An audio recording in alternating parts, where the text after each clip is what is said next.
Thanks all for joining.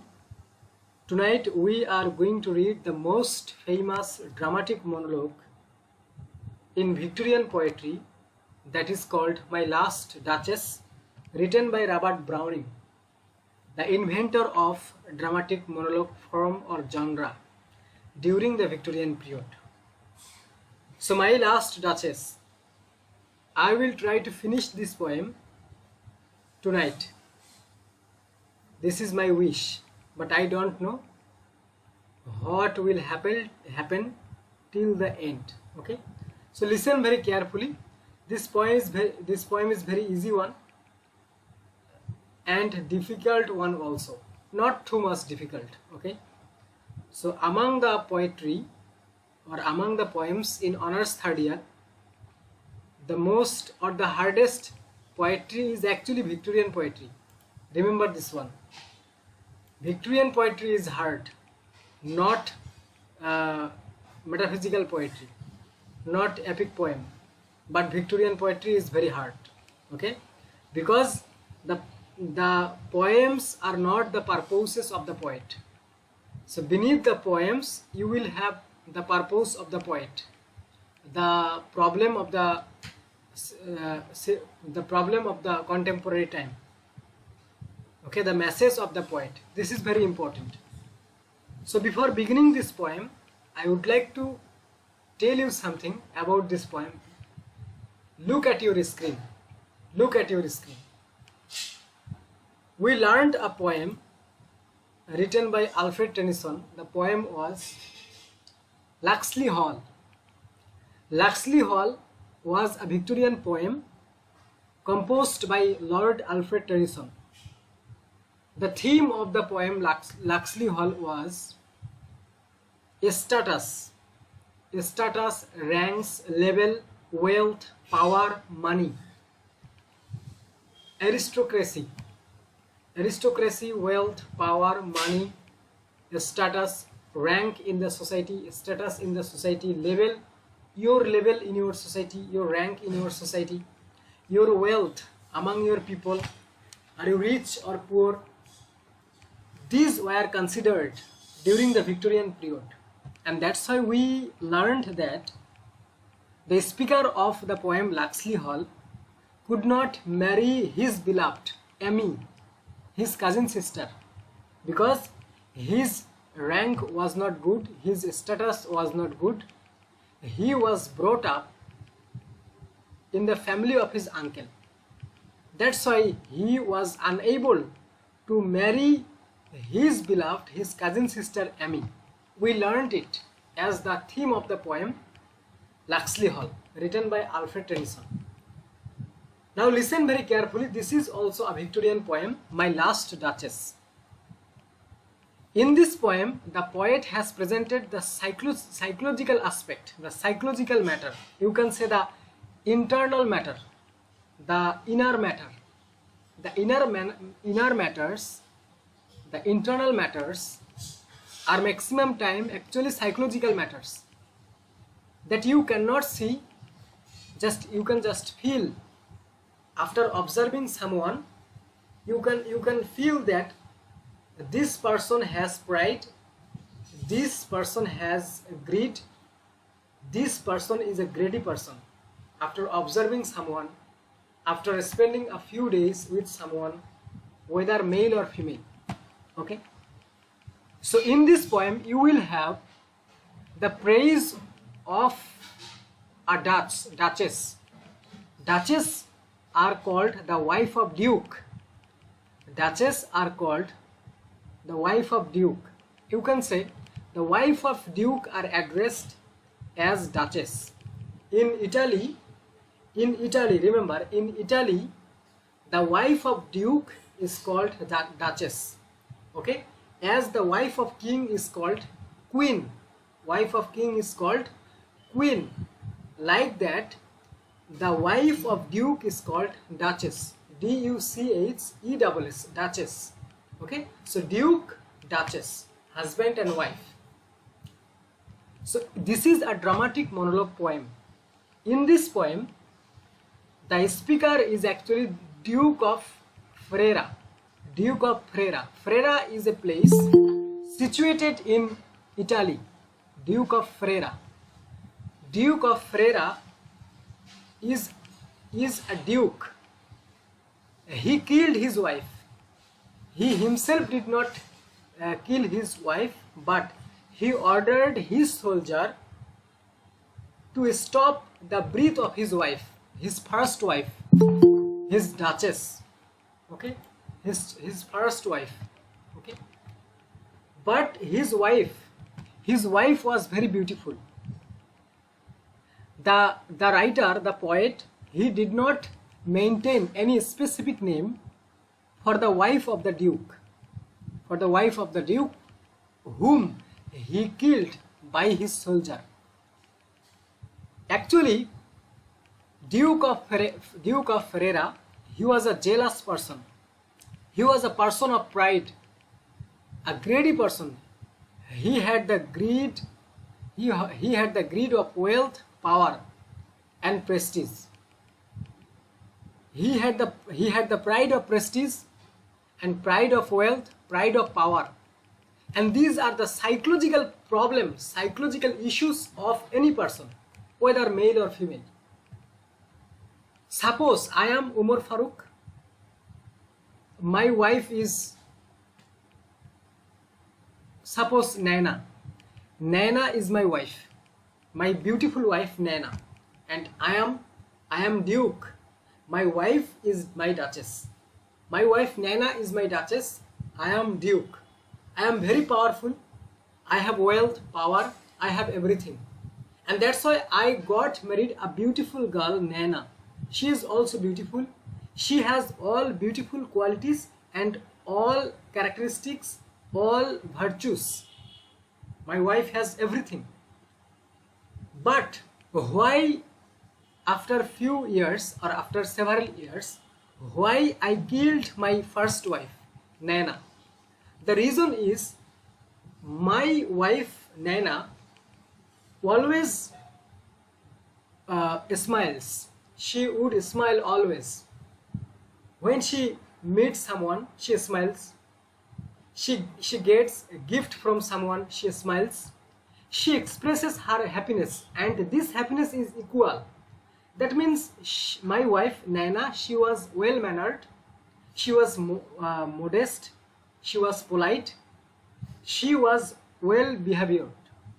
She knew how to behave with everyone equally. There is no distinction, there is no classification in her behavior, in her manner, in her decency, in her politeness, in her modesty. So if she meets with a beggar, she would smile. If she gets any gift from anyone, she smiles, or she expresses the same smiling face before everyone equally. So the Duke of Ferrara, the husband of the Duchess, he observed that his beautiful wife expresses the same smiling face before everyone. I am Duke, her husband. When I present a gift before her, she expresses the same smiling face that she has presented before others. So where is the difference between the husband and others? The Duke of Ferrara, he find out, or he was looking for the difference in the expression of her happiness. Try to understand, in the expression of her behavior, in the expression of her manner. The Duke was looking for differences, that whether she is more happy after getting my gift, or her happiness is equal after getting my gift, or after getting the gifts of other.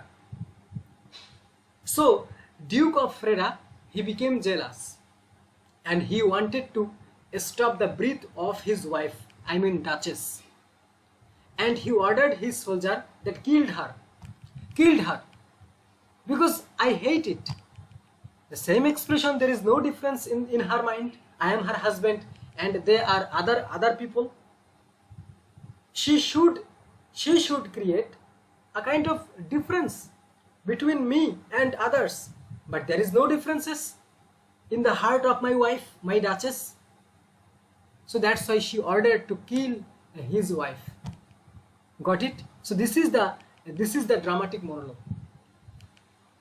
And I must clear it before you that Duke of Ferrara, in this poem you will have the power of painting, power of art, power of painting. You know, Fra Pandolf, not Pandolf, but Fra Pandolf. Look at your screen. Look at your screen. The name of the painter, Fra Pandolf. When the Duchess was alive, during that time, by the help of a painter, the name of the painter was Fra Pandolf. This is actually fictional painter, not real name. Fra Pandolf was a fictional painter who painted the beautiful portrait of the Duchess when she was alive. When the Duchess was alive, Duke of Ferrara, he called the painter Fra Pandolf and ordered him to draw a beautiful painting of his wife, first wife, the Duchess. And he did it. Fra Pandolf, the famous painter of that time, he did it.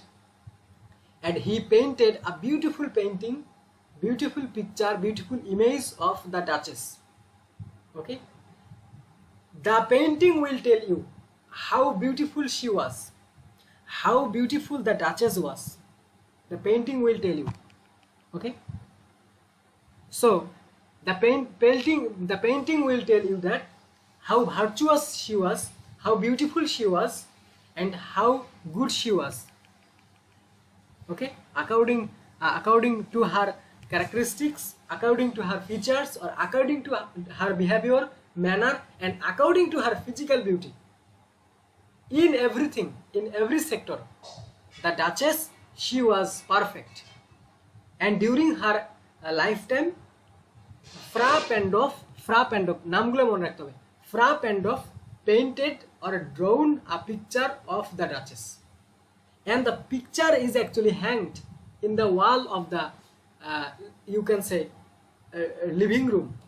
You know, in the royal palace of the king, in the royal palace of the duke, there, in every royal palace, you will have a specific room, a specific place where the duke or the king meets with the people who come to meet with him.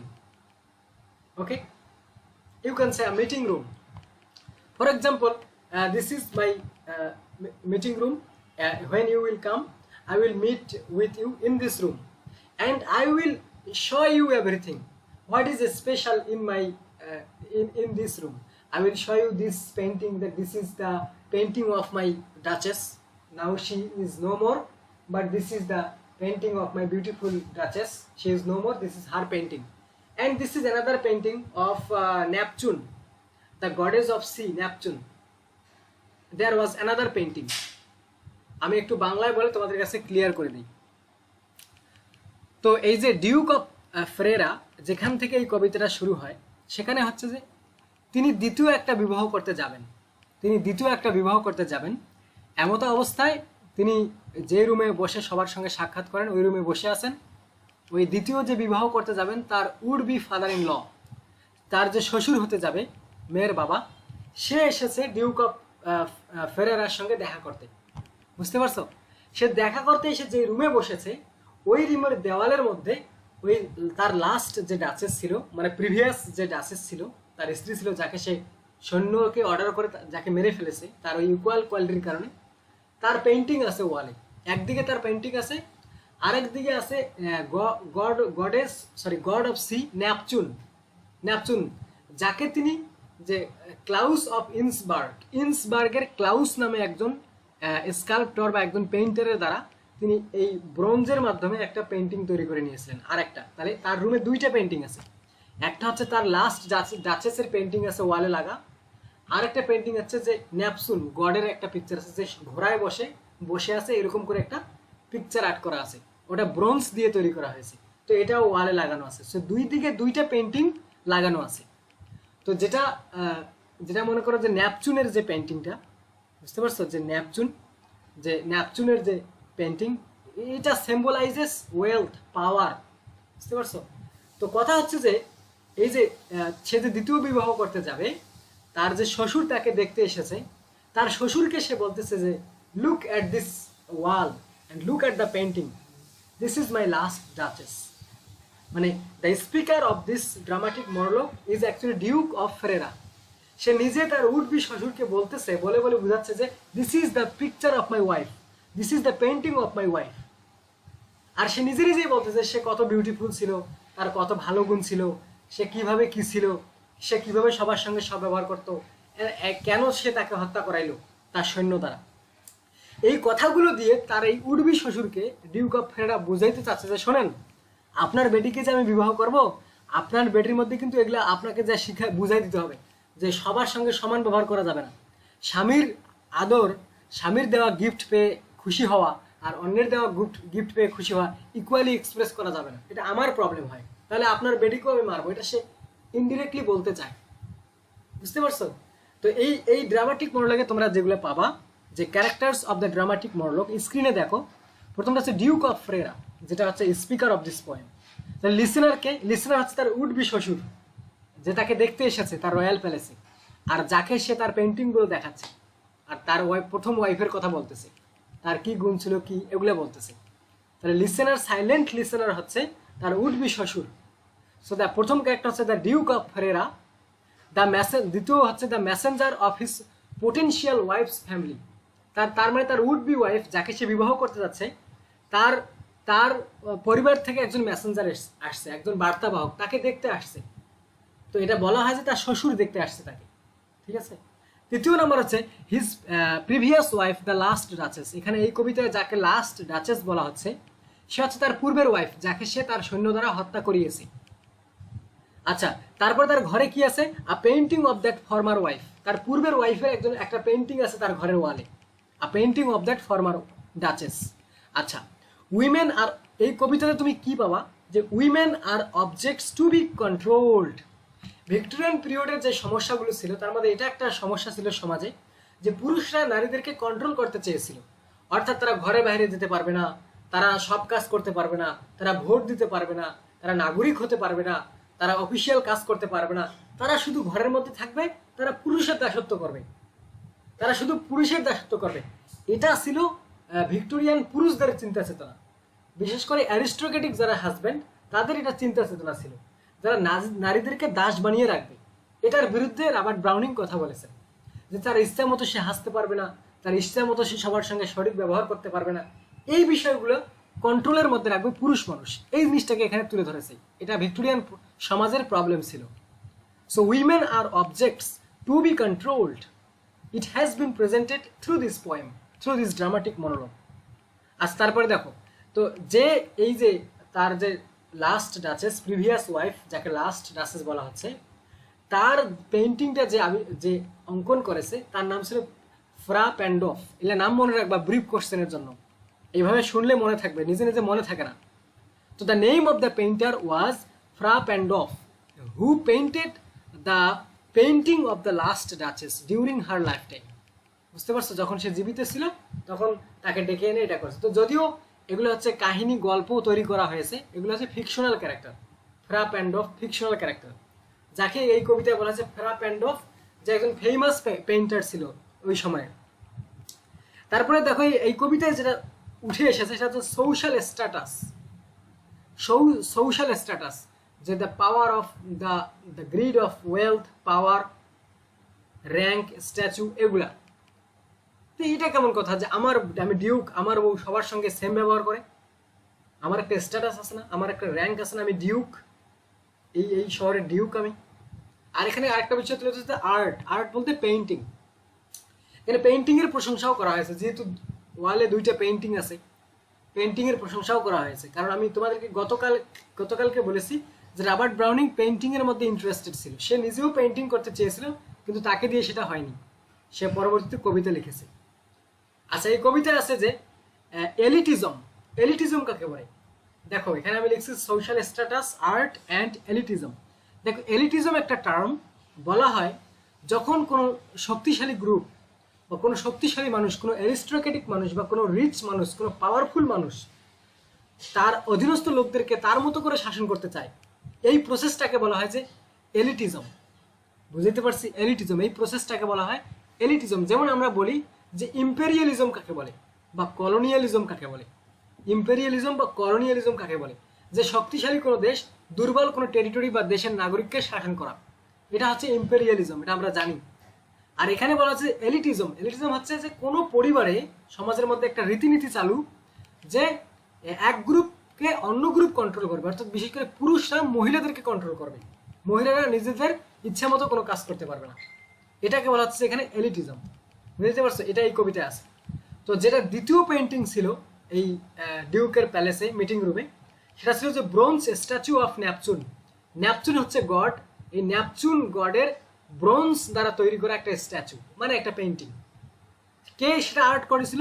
By the famous Claus of Innsberg. Innsberg নামক জায়গার প্রসিদ্ধ একজন painter, তার নাম ছিল Claus, CLAUS, Claus of Innsberg. Innsbruck, not berg, Innsbruck, ঠিক আছে?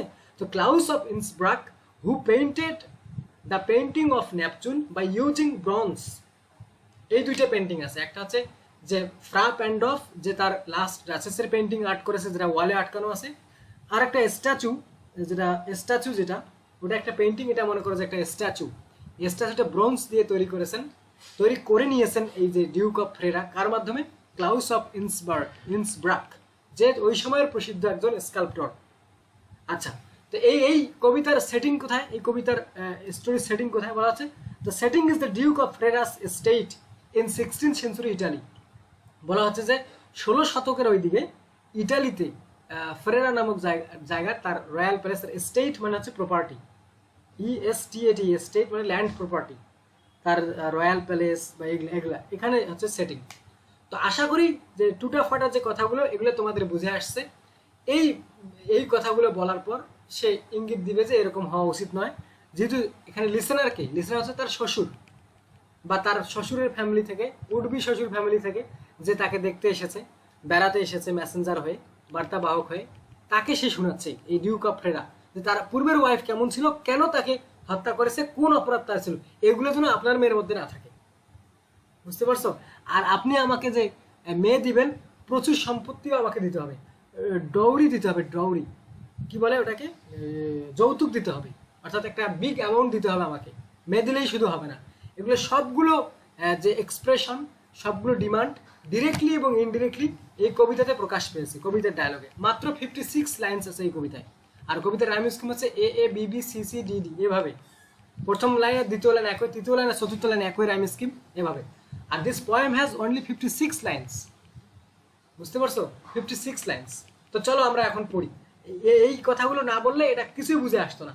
এখন একদম পরিষ্কার বাবলি বুঝে আসছে কোথায় থেকে কি হবে এই কবিতায়, বা আফরিন আক্তার বা রাখা, ইশরাত জাহান, তারপরে সিথি, জাহিদুল ইসলাম, ক্লিয়ার হয়েছে বিষয়গুলো, যে কোনটা কে কাকে কে কি আর্ট করছে।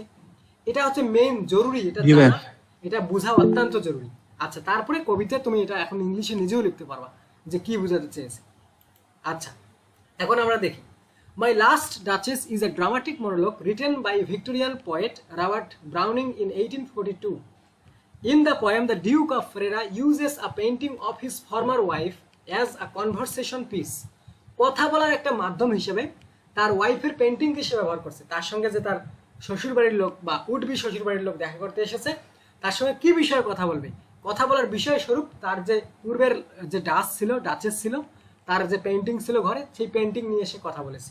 The Duke of Ferrara uses a painting of his former wife as a conversation piece.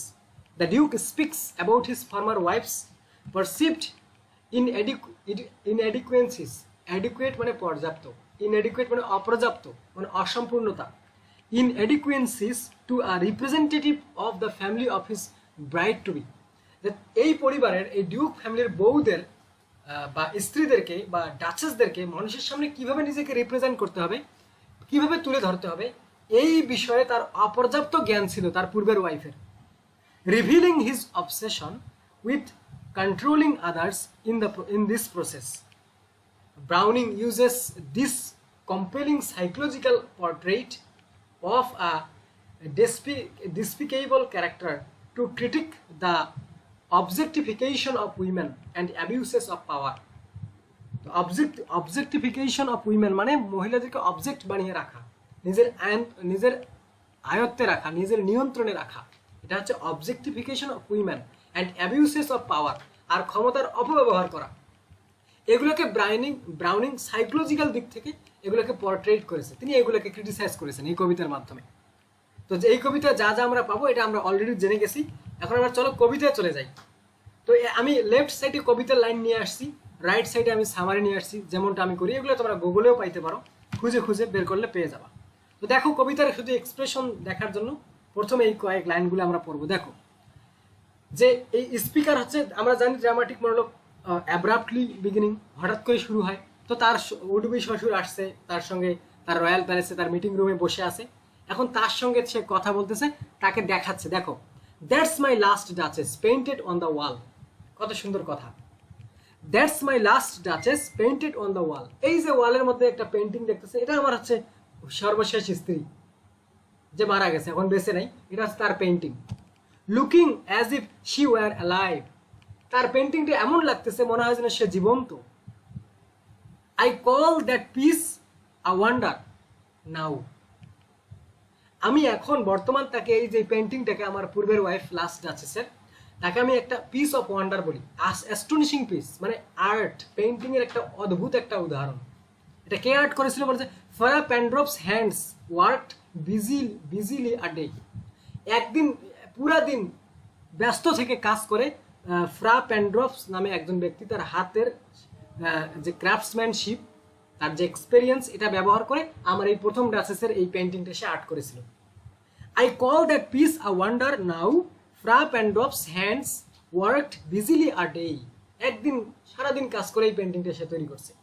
And there she stands, আর সেখানে সে দাঁড়িয়েছিল। কারণ পেইন্টার যখন কোনো কিছু পেন্টিং করবে, জীবন্ত কোনো মানুষকে পেন্টিং করবে, তো তারা, আমরা অনেক মুভি দেখে যেটা বুঝতে পারি যে সামনে বসে থাকবে, যেমন আমরা টাইটানিক মুভিতে যে সিন দেখেছি, যে নায়িকার সামনে শুয়ে থাকে, নায়ক যে পেইন্টার ভালো পেন্টিং করে, সে তাকে দেখে দেখে সে একটা পেইন্টিং একটা তৈরি করে। এটা আমরা জানি যে সামনে তাকে দেখে দেখে কিরকম অবস্থায় আছে যে সিচুয়েশনে, ওইভাবে পেইন্টিং করে পেইন্টারদের। এটা একটা স্কিল বা একটা সিস্টেম তাদের। আচ্ছা যাই হোক, এটা হচ্ছে কাউকে দেখে হুবহু এরকম একটা আর্ট করা। আর কিছু পেইন্টিং আছে তার কল্পনা শক্তি ব্যবহার করে, ওটা ভিন্ন কথা। তো দেখো সে বলতেছে যে যখন সেই পেইন্টিংটা, ফ্রা প্যান্ড্রপস এই পেইন্টিংটা আর্ট করছে, তখন সে আমার যে প্রথম ডাচেস ছিল যার এটা পেইন্টিং, সে দাঁড়িয়েছিল সামনে। আচ্ছা, will't please you sit and look at her, আপনি প্লিজ একটু বসবেন এবং তা আমার এই বউয়ের পেন্টিং এর দিকে দেখবেন। তার এই শ্বশুর বাড়ির থেকে আসা লোক বা শ্বশুরকে সে বলতেছে যে will you please you sit and look at her, আপনি কি দয়া করে বসবেন আর এই পেন্টিংটার দিকে তাকাবেন। I said Fra Pandolf by design, আমি বলেছি যে ফ্রা প্যান্ড্রফ এই ডিজাইনটা করেছে। For never read strangers like you that pictured countenance, the depth and passion of its earnest glance, but to myself they turn, since none puts by the curtain I have drawn for you, but I, and seemed as they would ask me if they durst how such a glance came there, so not the first are you to turn and ask thus, যে সে তার এই শ্বশুর বাড়ির লোককে, যে silent listener তার সামনে, তাকে সেইভাবে প্রশ্ন করেছে, দেখো তাকাও, এটা কে আর্ট করেছে। সে আবার ফ্রা প্যান্ড্রফের নাম নিয়েছে, সে বুঝতে চাচ্ছে, শোনো এটা এই মুভি কে তৈরি করছে, করণ জোহর তৈরি করছে নাকি এটা এস রাজামৌলি তৈরি করছে। আরে বেটা, এটা এস রাজামৌলি তৈরি করছে, এটা সেই মুভি, বাহুবলীর ডিরেক্টর, বুঝলেন নাই। এরকম নাম দ্বিতীয়বার নেওয়া মানে কি, সে গুরুত্ব দিয়ে বোঝাচ্ছে যে এটা এই সেই পেইন্টারের ডিজাইনারের ডিজাইন না, এটা ফ্রা প্যান্ড্রফের মতো একজন এক্সপার্ট ব্যক্তি ডিজাইন করছে। So the duke praises the painting for looking so lifelike and then remarks on how hard the painter Fra Pandolf worked hard on it. The Duke asks the guest to sit and look at the work. The Duke then explains that he deliberately mentioned the name of the painter because strangers, like the emissary always look at the Duchess's painted face with its deep, passionate and earnest glance. সে বলতেছে যে strangers মানে যারা অপরিচিত লোক এখানে আসে, যারা জানে না এটা ব্যাপারে, তারা আসে আর অদ্ভুতভাবে আমার এই স্ত্রীর পেন্টিং এর দিকে তাকায় থাকে, মানে গভীরভাবে তাকায় থাকে। যেমন মোনালিসা, ম্যাডোনা, মোনালিসার যেমন পেন্টিং আছে না, যে যেই দিক থেকে আপনি তাকাবেন দেখবেন মোনালিসা মনে হয় আপনার দিকেই তাকাচ্ছে। এই জন্য তো ওটার এত দাম, এত অদ্ভুতভাবে ওই সময় ওই পেন্টিংটা আর্ট করা হয়েছে, Mona Lisa. And turn to the Duke, and only the Duke, since only he puts back the curtain that reveals the painting, and act as though they would ask if they dared how an expression like that came into her face. So তারা মনে করো যে এই পেন্টিংটা মনে করো পর্দা দিয়ে ঢাকা থাকে, সবসময় পেন্টিংটা খোলা থাকে না। যারা দেখতে আসে তারা সবাই ডিউকের চেহারার দিকে তাকিয়ে থাকে, পেন্টিংটা দেখাবো যে একটু যদি পর্দাটা নামান তাহলে তার ফেসটা দেখতে চাই। আর ফেস দেখে আশ্চর্য হয় যে কোন সে ব্যক্তি যে তার যে এই পেন্টিং এর মধ্যে তার চেহারার যে একটা এক্সপ্রেশন নিয়ে এসেছে, ফেসিয়াল এক্সপ্রেশন, এটা ওয়াও।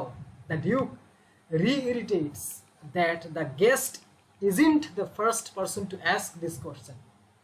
আর এই গেস্টরা এরা এরা এরা প্রথম ব্যক্তি নয় যারা আমাকে এই প্রশ্ন করে যে কে এত সুন্দর করে অদ্ভুতভাবে এই পেন্টিংটা আর্ট করেছে। যারা আসে যারা দেখে তারাই বলে। এখানে সে পেন্টিং এর প্রশংসা করতেছে, ঠিক আছে, এখানে পেন্টিং এর কথা উঠে আসছে। তারা বলছে স্যার, এই যে তার যে শ্বশুর বাড়ির লোক আছে তাকে বলছে sir, it was not her husband's presence only called that spot of joy into the Duchess's cheek, perhaps frappant of chance to say, her mental lapse over my lady's wrist too much, or paint much never hope to reproduce the paint half flush that dies along her throat. মানে তার যে এই যে গাল, তারপর গলা বা তার যে লিপস, হ্যাঁ, তার যে চিক, তার যে কোমর, এগুলোকে এমনভাবে আর্ট করেছে যে আপনারা যারা পেন্টিং দেখতে আসছেন তারাই যে এইভাবে তাকায় দেখতেছেন পেন্টিং দিয়ে, এমন তো না।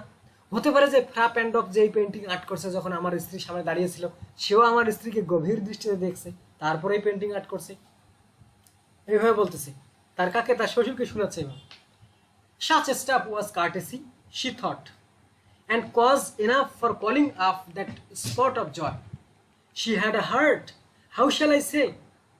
বলতে আমার স্ত্রী সবার সঙ্গে জয়ফুল মুডে ব্যবহার করতো, সবাই তার সঙ্গে যে যেভাবেই তার দিকে তাকাক না কেন, এই তার পেন্টিংটা যেমন হাসতেছে এইভাবে, সে যখন বেঁচে ছিল, যখন কেউ তার সঙ্গে দেখা করতে আসতো, সেম এক্সপ্রেশন নিয়ে তাদের সঙ্গে সে দেখা করতো।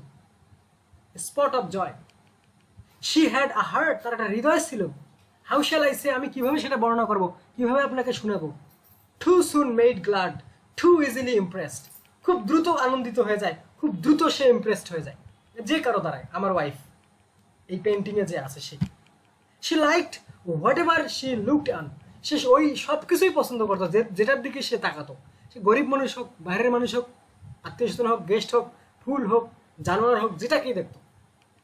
So too soon made glad, too easily impressed, she liked whatever she looked on, and her looks went everywhere, আর তার নজর সব দিকে যাচ্ছে, সব কিছু সে পছন্দ করতো। বুঝতে পারছো? তারপর আবার তার শ্বশুরবাড়ির লোকে বলছে sir, it was all one, my favour at her breast, the dropping of the daylight in the west, the bough of cherries, some officious fool broke in the orchard for her, the white mule she rode with round the terrace. The speaker of this poem, Duke of Ferrara, he said that the Duke objects that to his former Duchess everything was the same and made her equally happy, whether it was a bronze or present from him that she wore at her chest. যে সেটা যে কোনো কিছু হোক না কেন, my favour at her breast, breast বলতে এখানে বুক, চেস্ট, যে এমন কিছু গিফট আমি ডিউক তাকে দিয়েছি, সে ইকুয়ালি খুশি হয়েছে। যে বলছে ইট ওয়াজ অল ওয়ান, সবগুলো ইকুয়াল ছিল, যে যেটা দেখছে সবগুলো সে ইকুয়াল হ্যাপিনেস দেয়। It was all one, my favour at her breast, the dropping of the daylight in the west. আমি তাকে যে কোনো জিনিস দিতাম যেটা সে তার গলায় পরতো, তার বুকের মধ্যে যেটা সে পরতো, ব্যবহার করতো, এগুলো পরিধান করতো সব, মানে the sun setting in the west, a branch of cherries which some interfering person snapped off a tree in the orchard of her, or the white mule she rode on around the terrace. সে বলতেছে সে যে যখন সে তার আম বাগানে যাইতো বা বাগানে যাইতো, অর্চার্ডে যাইতো, এই ড্রেসগুলো পরে সবাই সেম ভাবে তার দিকে তাকাইতো, সবাই সেম এক্সপ্রেশন দিত, আর তাদের দিকেও সে রিপিটেডলি সে সেম এক্সপ্রেশন দিত, সেম হ্যাপিনেস। তো এটা আমার সহ্য হইতো না, এটা ভালো লাগতো না আমার। All and each would draw from her alike the approving speech or blush at least. সে যাদের সঙ্গে কথা বলতে একটা ব্লাশিং একটা দিত, সে একটা মিষ্টি হাসি দিয়ে দিত মুখে সবার সঙ্গে সেম টু সেম। সে থ্যাঙ্কড মেন, সে মানুষদেরকে ধন্যবাদ দিত। গুড, এটা ভালো কোয়ালিটি। এই ডিউক অফ ফ্রেরা তার উড বি শ্বশুরকে বলছে, হ্যাঁ এগুলো তার ভালো কোয়ালিটি ছিল। এগুলো হচ্ছে আয়রনিকলি বলতেছে, সে কিন্তু আসলে তার বউয়ের উপর রাগ করে কিন্তু তাকে মেরে দিয়েছে। সে আয়রনিকলি বলছে, she thanked men, good, but thanked somehow I know not how. But thanked somehow I know not how. তো কিভাবে থ্যাংক ইউ দিত বা কিভাবে কৃতজ্ঞতা প্রকাশ করতো, I know not how. As if যেন she ranked my gift of a 900 years old name with anybody's gift. বলে যে 900 বছরের পুরানো একটা জিনিস আমার বংশগত, আমি আমার এই যে ডাচেসকে গিফট দিয়েছিলাম, সে সেম হ্যাপিনেস দেখিয়েছে। সেই কথা বলছে, as if she ranked my gift of a 900 years old, 900 বছর পুরানা একটা গিফট আমি তাকে দিয়েছিলাম, হ্যাঁ, উইথ এনিবডিজ গিফট, যে সেটাকে সে তুলনা করেছে অন্য যে কোনো ব্যক্তির গিফটের সঙ্গে, same expression. Who would stoop to blame this sort of trifling? Who would stoop to blame this sort of trifling? Even had you skill in speech, which I have not, to make your will quite clear such an one, and say just this or that in you disgust me. Here you miss, or there exceed the mark. And if she let herself be listened so, nor plainly set her wits to yours, forsooth, and made excuse. সে বলতে চাচ্ছে যে the Duke rhetorically asked whether anyone would actually lawyer themselves enough to argue with someone about their behavior.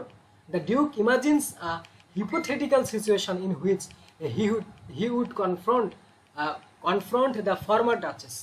He says that even if he were good with words and were able to clearly say, this characteristic of yours disgust me, যদি এই Duke সরাসরিও তার এই বউকে বলতো যে তোমার এই ব্যবহার, এই কাজকর্ম আমাকে ডিসগাস্ট করে আমাকে, or here you did too little or too much, যে তুমি এখানে আমার এই যে আমি তোমাকে গিফট দিয়েছি 900 বছর পুরানো একটা জিনিস, এটাতে তুমি যে এক্সপ্রেশন দিয়েছো এটা too much দিয়েছো বা too little দিয়েছো। And if the former Duchess had let herself be degraded by changing instead of being stubborn and making excuses, তো বলতেছে যে এইগুলো কোনো কিছু পরিবর্তন সে নিয়ে আসেনি, সে কোনো এক্সকিউজও দেয়নি। Even then would be some stopping, and I choose never to stoop. আমি কখনো স্টুপ মানে কনকুয়ার কর, মানে সে এসেছে, আমরা একটা প্লে পড়ি নেই বা পড়ি নেই পর্ব, she stooped to conquer.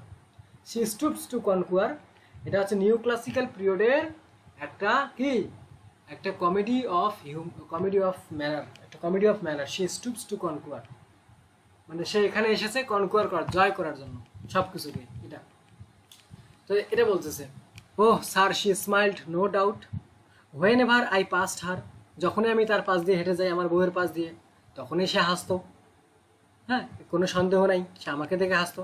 But who passed without much the same smile? আরে শুধু আমি না রে, যে কেউ আমার বউয়ের পাশ দিয়ে হাসতো, আমার বউয়ের পাশ দিয়ে হাঁটাহাঁটি করতো, তাকেই দেখে আমার বউ হাসতো। দিস গ্রিউ, তার মুখ থেকে হাসি বের হয়ে যেত। আই গেভ কমান্ডস, আমি অর্ডার দিলাম, then all smiles stop together, তার সমস্ত হাসি বন্ধ করে দাও। There she stands as if alive, আর আজকে সে ওয়ালে দাঁড়িয়ে আছে এমন যেন সে জীবিত। দেখছো কবিতাটা কিভাবে লিখছে, অর্ডার দিছে। সে বলতেছে কি যে, oh sir, she smiled no doubt whenever I passed her, সে হাসতো আমাকে দেখে। But who passed without much the same smile, এমন কেউ নাই যে সে তাকে দেখে হাসতো না। তো আমাকে দেখে হাসা আর অন্যকে দেখে হাসা সেম। দিস গ্রিউ, এই স্মাইলটা তার মধ্যে হয়তো, দিস গ্রিউ, এই রাগটা আমার মধ্যে জন্মগ্রহণ করলো। আই গেভ কমান্ড, আমি আদেশ দিলাম আমার লোকদেরকে, সৈন্যদেরকে, দেন অল স্মাইলস স্টপ টুগেদার, তার সমস্ত হাসি একসঙ্গে বন্ধ করে দাও, তার মানে তাকে মেরে দাও। আর আজকে there she stands as if alive, আজকে সে এই ওয়ালের মধ্যে পেন্টিং হয়ে দাঁড়িয়ে আছে। Will't please you rise, will meet the company below then. বলছে এই পেন্টিংটা বাদ দিয়ে আপনি একটু উঠে দাঁড়াবেন, পাশে আরেকটা পেন্টিং আছে সেটা আমি আপনাকে দেখাবো। যে পেন্টিংটা দ্বিতীয় পেন্টিং, যে দ্য স্ট্যাচু অফ নেপচুন, এটা এই পিকচারের নিচে যে পেন্টিং, এটা আমি দেখাই আপনার, বুঝতে পারছেন? এই এই এই তারপরে এই যে লাস্ট যে লাইনগুলো, এগুলো হচ্ছে লাস্ট। দেখো সে বলতেছে, তারপর সে বলতেছে তার শ্বশুর বাড়ির লোক বা শ্বশুরকে বলতেছে, যে I repeat the count your master's known munificence is ample warrant that no just pretence of mind for dowry will be disallowed, though his fair daughter's self, as I avowed at starting in my object. Nay, we'll go together down, sir. Notice Neptune, though taming a seahorse, thought a rarity, which Klaus of Innsbruck cast in bronze for me. এই এটাকে দ্বিতীয় পেন্টিংটা দেখে তার যার মেয়ের সঙ্গে যে তার বিয়ের কথা চলছে এটার ব্যাপারে সে বলছে, এখানে ড্রাউরির কথাও সে বলছে, ড্রাউরি। He also says that the Count, revealed here as the guest master and the father of the Duke's prospective bride-to-be, is so known for his generosity in matters of money that no request the Duke could make for a dowry could be turned down. The Duke also adds quickly that he has always insisted since the beginning of their discussions that the Count's beautiful daughter and not the dowry is his primary objective. বুঝতে পারছো? তো সে কিন্তু মুখে মুখে বলতেছে যে আমি যাকে বিবাহ করতে যাচ্ছি তার সম্পদ আমার উদ্দেশ্য না, তার মেয়ে আমার উদ্দেশ্য, আসলে তার সম্পদও তার উদ্দেশ্য। The duke ends his speech by demanding that he and the count's emissary go down stairs together. সে এবং যে তার সঙ্গে দেখা করতে এসেছে তার শ্বশুর বাড়ির লোক বা তার শ্বশুর, তারা দুজনে হাঁটতে হাঁটতে সিঁড়ির নিচে গেল। অ্যান্ড অন দেয়ার ওয়ে, তাদের রাস্তায়, he directs the emissary's attention, সে ওই ব্যক্তির মনোযোগকে আকর্ষণ করলো to a statue of the god Neptune, god নেপচুনের স্ট্যাচুর দিকে লক্ষ্য করে বলল, টেমিং আ সি হর্স, যেই স্ট্যাচুটা দেখা যাচ্ছে যে একজন সমুদ্রের ওপর হর্স চালিয়ে যাচ্ছে, এরকম একটা statue, which is a rare work of art, যেটা rare work of art that Claus of Innsbruck cast in bronze specifically for him. এটা সে দেখিয়ে বুঝালো যে সে আসলে ডৌরির দিকেও সে তার মন আছে, সে সম্পদের দিকেও তার লোভ আছে। তো এতগুলো কথা বলার পর আশা করি এই কবিতার মূল উদ্দেশ্য কি এটা তোমাদের মাথায় ঢুকে গেছে। এখন মেলু আরও যদি রস কষ নির্যাস যে কোনো কিছু বের করতে যাও তাহলে তোমাদেরকে একটু একাডেমিক বইয়ের সাহায্য নিতে হবে, নিজেদেরকেও একটু পড়তে হবে, না হলে আমাকে পড়তে হবে বেশি, তোমরা এতটুকু শুনলেই হয়ে যাবে। তো আমি যা বলেছি পারফেক্ট, এটাকে ওয়েল সেট বলা হয়। আমি যতটুকু এই পর্যন্ত বলেছি এই 42-43 মিনিটে, এটা এনাফ, একদম enough information about this poem. একেবারে ওয়েল একটা লেকচার হয়ে গেছে আজকে। এখন তোমাদের দায়িত্ব হচ্ছে তোমাদের একাডেমিক বই দেখে অ্যাটলিস্ট যে প্যারাফেজ এটা পড়ে নেওয়া, তারপরে যে ক্রিটিক্যাল যে সামারি এগুলো একটু পড়ে নেওয়া, ঠিক আছে? যে এটা আমার মনে হয় এটা বেস্ট একটা প্রেজেন্টেশন হয়েছে। তো তোমাদেরকেও থ্যাংক ইউ।